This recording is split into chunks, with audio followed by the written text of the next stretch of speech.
This time on Landmarks, we visit the glorious Sagrada Familia. The mighty pyramids of Giza. Then spin a prayer wheel at the Patala Palace and go in search of the real Atlantis. But first, the Great Barrier Reef is one of the 7 natural wonders of the world and is the only living organism that can be seen from space. A World Heritage listed area, the reef stretches more than 2,000 kilometres along the coast of far northeastern Australia. Preserving the reef is not just of benefit to tourists. Scientists are discovering a new source of potential medical breakthroughs.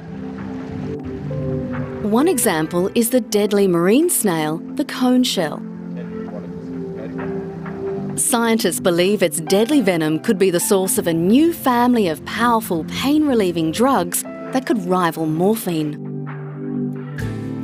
We have to be careful, of course, and so in collecting these we wear thick gloves, usually just gardening gloves, and we carry a pair of barbecue tongs, all basic equipment, and we put them into a hard plastic box, like a lunch box. But as with many areas of the planet, pollution is a growing threat.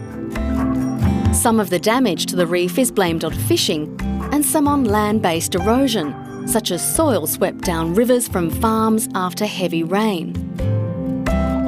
Despite conservation efforts, the crown of thorns starfish has grown to plague proportions. A single starfish can consume up to 6 square metres of reef in a year. Some 20 million crown of thorns have been destroyed in eradication programs in the Indo-Pacific region over the last 20 years. But as fears of global warming continue, crown of thorn numbers have multiplied. And they haven't been there in numbers for some considerable time. And there's some very critically important corals in the Whitsunday area that are under threat. In the past decade, conservation events have been better coordinated. The Australian government has implemented a program to help manage the massive job of running one of the largest marine parks in the world.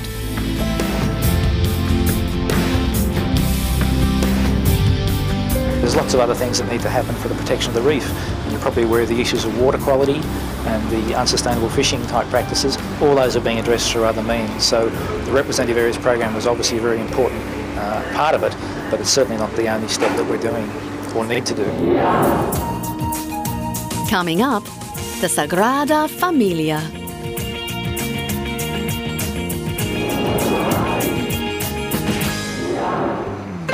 Human imagination knows no bounds, but often the ability to realise an idea takes generations. Barcelona's most famous landmark, the Sagrada Familia, or Holy Family Cathedral, is a fine example of how an incredible dream can become a fantastic reality. The imaginative and intricate design sprung from the mind of Catalonian architect Antoni Gaudí, a late 19th century modernist. Work on the cathedral began in 1882, and he was to work on the building for the next 40 years, devoting his final 15 years exclusively to the project. Every part of the design of La Sagrada Familia is rich with Christian symbolism, as Gaudí intended the church to be the last great sanctuary of Christendom. Its theme is the biblical account of the Nativity, the birth of Jesus at Christmas, and it's ornamented in a Baroque fashion with motifs of animals and plants. Gaudí's building attracts millions of tourists from around the world. A Gaudí-designed hotel was submitted in the competition to replace the now-destroyed World Trade Center Twin Towers in New York. The plans were based on Gaudí's 1908 design for the then world's biggest hotel. Those submitting the plans claim the hotel was even planned for the same site. The futuristic design remains relevant and has struck a chord with some New Yorkers. It's so beautiful and it looks so modern. Absolutely amazing. I think this city is beautiful and unique as it is, and with that, it would just bring a new spirit.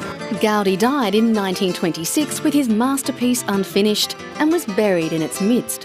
The design is now being completed based on reconstructed versions of the lost plans.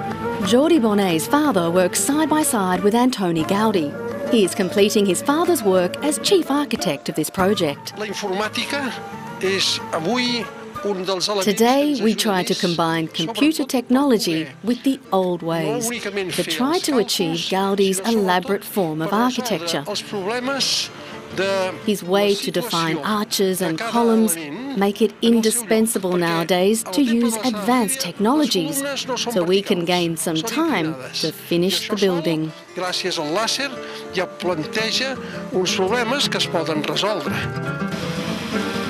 The church's construction began in the days of manual labour and has lasted through to the computer age.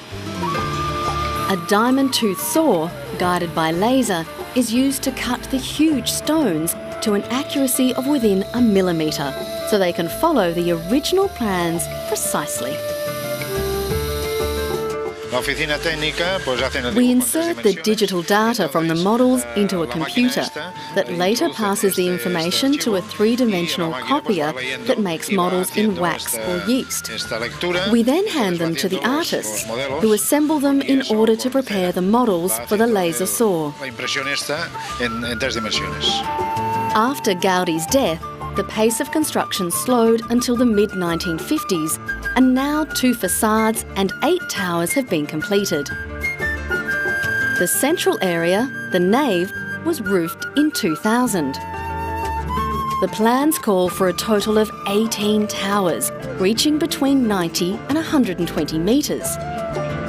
They will surround the largest tower dedicated to Jesus Christ. At 170 metres, it will be the tallest church in the world. When it's complete, this massive church will be able to host a congregation of 13,000 people. We don't really know when the church will be finished. Maybe 30 years from now, maybe more. We will start building the biggest tower in a couple of years. We can't know mainly because with technology advancing so fast, it's difficult to make forecasts.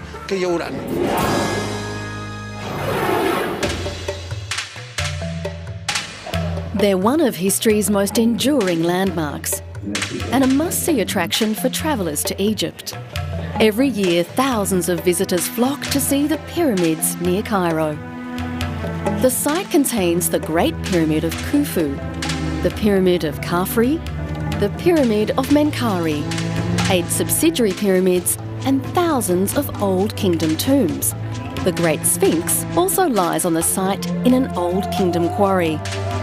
The ancient monuments are the last remaining original wonders of the world, but they're suffering both from the ravages of time and rough treatment.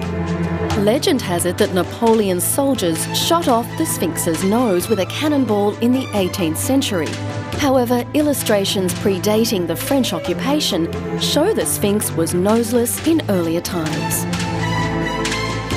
When the Giza pyramids were completed, they were encased in limestone and tipped with gold. The outer casing has worn off over the years, with only Menkaure's pyramid retaining any of its original stonework. The giant structures were built as tombs for the pharaohs who ruled Egypt in ancient times, but their exact dates of construction remain a mystery. Some experts estimate they are around 10,000 years old, but radiocarbon dating and archaeological work have been unable to confirm this.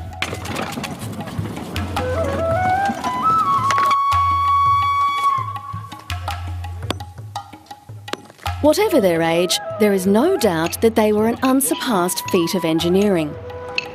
The 60 to 80 tonne stone blocks were transported from a quarry hundreds of miles away and put together with amazing precision.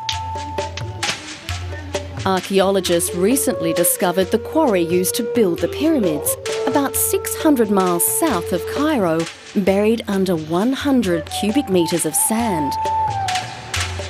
The chunks of stone were hewn from the quarry and transported by boat along the Nile River.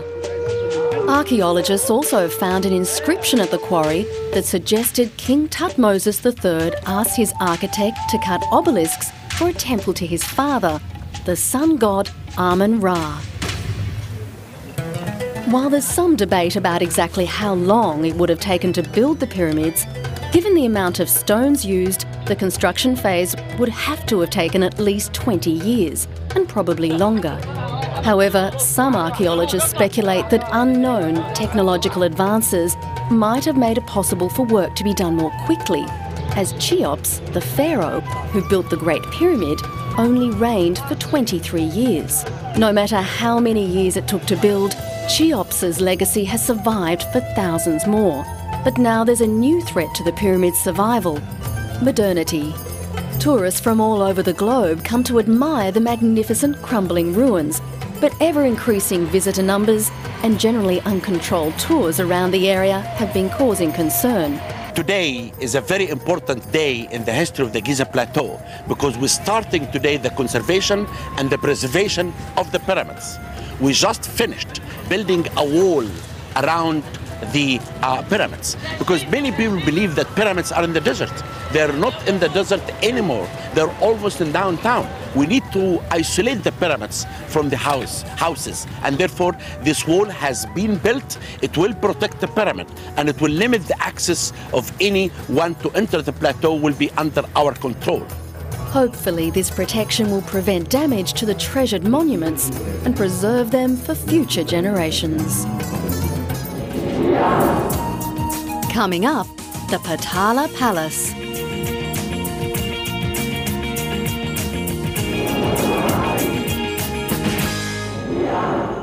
Some buildings have significance beyond their architectural value. The Patala Palace in the Tibetan capital of Lhasa is one. The UNESCO World Heritage Site is situated at a height of 12,000 feet, nearly 4,000 metres, overlooking the Lhasa Valley. A grand architectural achievement, the most significant building in the once mysterious mountain kingdom, the Patala also remains a holy place, the seat of Tibetan Buddhism. The Patala is an immense structure, its interior space being in excess of 130,000 square metres. The palace was originally built to provide a residence for the Dalai Lama and his large staff. It was also the seat of the Tibetan government, where all ceremonies of state were held. It housed a school for religious training of monks and administrators, and it was one of Tibet's major pilgrimage destinations because it held the tombs of past Dalai Lamas. Within the White Palace are two small chapels dating from the 7th century. They are the oldest surviving structures on the hill and also the most sacred. It was from here that the 1959 Tibetan uprising against the Chinese occupation began. Its failure forced the 14th Dalai Lama, seen here, and thousands of others into exile. The Dalai Lama and many of his followers now reside in the foothills of the Himalayas in Dharamsala in northern India. Unlike most other Tibetan religious structures, the Patala survived relatively intact. It was not sacked by the Red Guards during the 1960s and 70s, apparently through the personal intervention of Chu Enlai. As a result, all the chapels and their artefacts are very well preserved, despite the last known renovation being in 1922. But finally, the building has been the subject of Chinese renovation. More than $40 million was spent on restoring the 13-storey, 400-year-old palace. No one has argued about the need to maintain the Tibet Autonomous Region's most important building. The most critical thing for us is to continually protect the Patala Palace. We work on this every year. It is different from other structures. It needs to be painted and the wood panelling needs to be replaced on a yearly basis. This way we can keep it in good condition for some time. In recent years, China's rapid economic expansion has extended to Tibet. However, throughout the Patala's renovations, there were concerns about the quality of the work being carried out.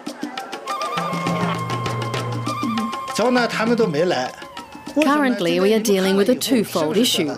whether we are using good cement and whether Tibetan workers are used for the renovation work. In my view, as I have said before, workers of other nationalities can't do this kind of work because it is Tibetan-style architecture. UNESCO, which supported the Patala's World Heritage listing, is just as worried about unsympathetic constructions in other parts of Lhasa.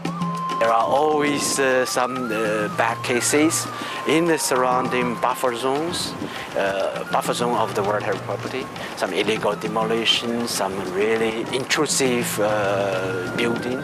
And in that respect, UNESCO would hope that the Chinese, particularly Lhasa authority, could do some architecture design survey in compliance with the traditional building code, rather than just build intrusive new buildings, I think, yeah.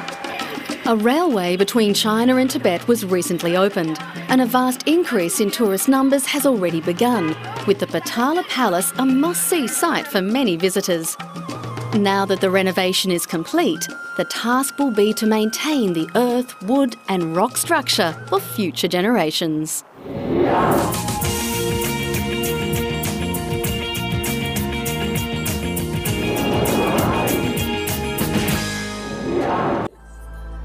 The Mediterranean island of Cyprus is one of the cradles of modern civilization, and stories from its ancient culture have been passed down to us. Some stories are the stuff dreams are made of, myths, and are proof that not all landmarks in this series need to be monumental or natural wonders. Iranian-American author Robert Samast is setting out to prove one is true. He believes the lost city of Atlantis lies near Cyprus.